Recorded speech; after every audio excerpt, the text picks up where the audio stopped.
Hey, welcome back. I know it is a crazy busy time of year, so we're going to cut right to the chase today, and I have a very important question for you.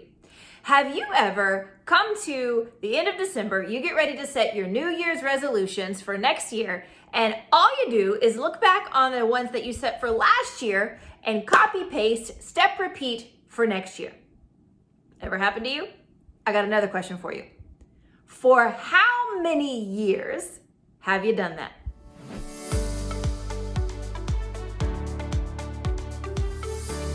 Trust me, you are not the only one. You are definitely not alone. So many of us, as high achieving women, as dream chasers or aspiring high achievers, we know we are capable of so much. We have so much potential. We have so much to offer this world, and we're also very, very over-eager in our ambitions and in what we set out, what we intend to do, what we assume we can do, and what we expect to do in any given year. And then what happens? That big, huge, amazing, brilliant, encouraging, inspiring, awesome list, it dwindles, and it just dwindles away until there's almost no spark left in us by the end of the year. And we have nothing to show for ourselves with those awesome list of goals that we set at the beginning of the year. So my friends, this right here is exactly why I do not set New Year's resolutions. Of course, I did it for many, many, many years, but somewhere along the way in the last decade, I stopped setting goals for myself or New Year's resolutions for myself just to go along with this Hallmark holiday of January 1st.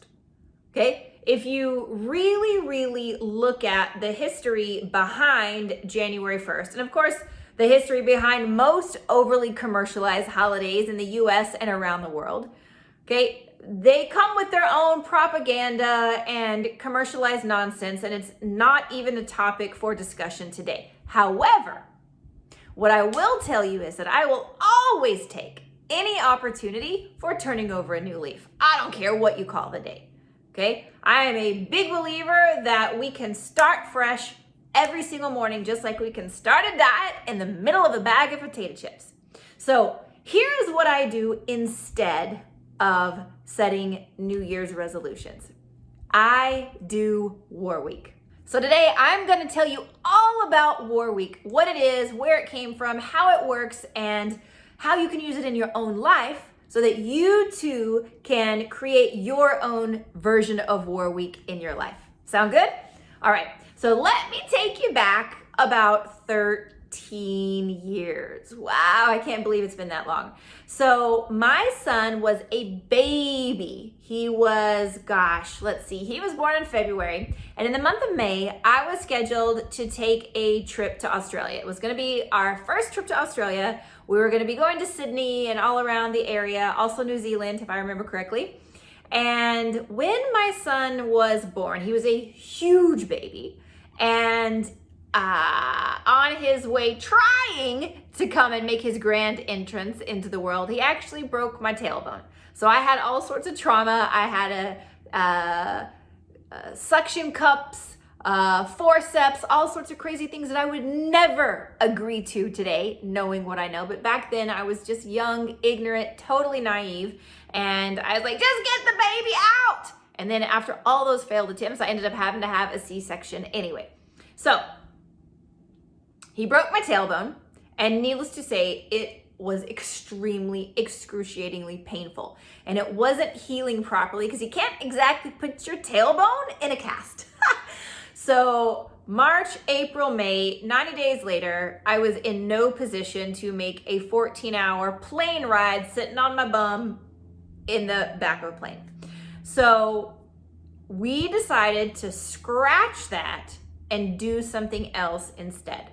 So you may remember, for those of you that have heard my story anywhere along the way, that when my son was just a few weeks old, I found out that our finances had been handled very, very inappropriately, improperly, and where I had worked so hard to create financial abundance so that when my son was born, when we started a family, that I would be able to coast a little bit and actually enjoy the fruit of my labor.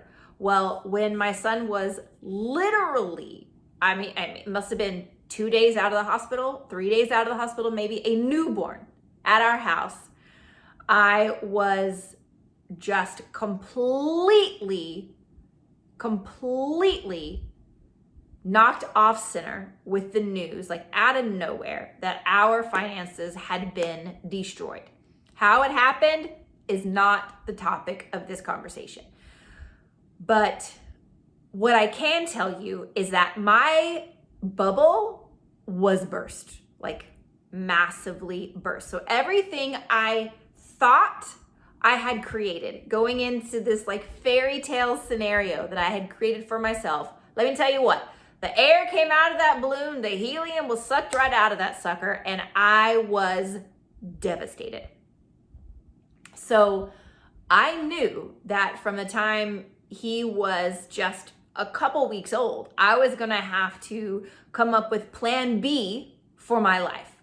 What I thought I was getting myself into was something entirely different than the reality that unfolded around me when my son was a very, very, very tiny baby.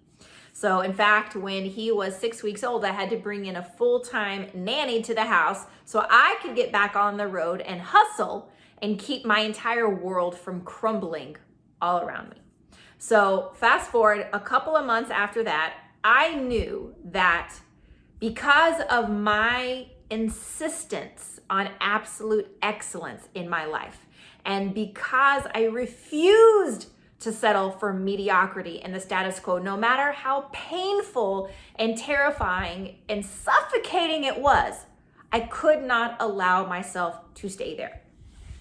So with literally every fiber of strength that I could muster in my body and my emotional, mental, and spiritual state as a new mom, with all of this trauma and drama swirling around me of my life being turned upside down and my financial situation being knocked out from under me. And please understand, at the time, I was making between my combined businesses somewhere around 6 figures per month. So to say that I went from that thinking that we are perfectly stable and taken care of to having nothing was a massive shock. Okay, so I was in shock, I was in denial, I was in panic, I was in overwhelm, but I knew life is only 10% what happens to you, and it's 90% what you're going to do about it. So fast forward, a couple months later, this time for our trip to Australia came up. I could not physically make the flight, even if I'd wanted to. So you know what? I'd already arranged for my son, who was 3 months old at the time, to go to my parents' house for the week or 10 days, whatever it was that we were scheduled to be out of the way. So I went ahead and took him there, sent him there. And then my husband at the time and I stayed at home in Austin, Texas. And this is when War Week was born. It was something I created out of complete, desperate necessity to wage war on the mediocrity of my life, on the sheer terror and panic of a situation that I was in that moment. So here's how it worked. The very first thing that I did is I made a list of all the things that I hated about that situation. All the things that I was unwilling to accept and settle for in my life. Okay, that's the first thing I did. Everything that I wanted to change about my life, I made that list. The second list that I created was a list of all of the possible solutions to that situation. Okay, didn't matter what it was, didn't matter what the cost was, didn't matter if it was like a crazy asinine idea or not. I didn't worry about shooting darts at anything. I just made a list of all the possible options. Third list was then the cost of every possible solution in that second list. Okay, so I started looking at the cost. Then the fourth list was, what is it gonna cost me in my life if I don't come up with a solution? Okay, so those were my first 4 lists. That was the baseline of War Week. in that very first season of my life where I went through this process. And here's what I can tell you. The vast majority of humanity never goes through this exercise. And here's what I learned through the process. There is a solution to everything if we are willing to dig deep enough. Now, every solution for sure has a price tag, okay? Every problem has a solution. Every solution has a price tag. But here's the problem. The problem is that most of us, we're counting the wrong cost. We're looking at what does the solution cost mean? We're assuming we can't afford it, but what we're not looking at is the cost of not finding a solution. And when you look at the lifetime cost of not being able to create a solution to these challenges in your life, it's a no-brainer. And that's when we start to become very, very creative and resourceful on finding those solutions. So that 4-part list building exercise was the very beginning of my first ever war week. And then the final piece of that was prioritizing all of these different pieces in my life and literally mapping out a war strategy on my calendar for the coming 12 years of 12 years.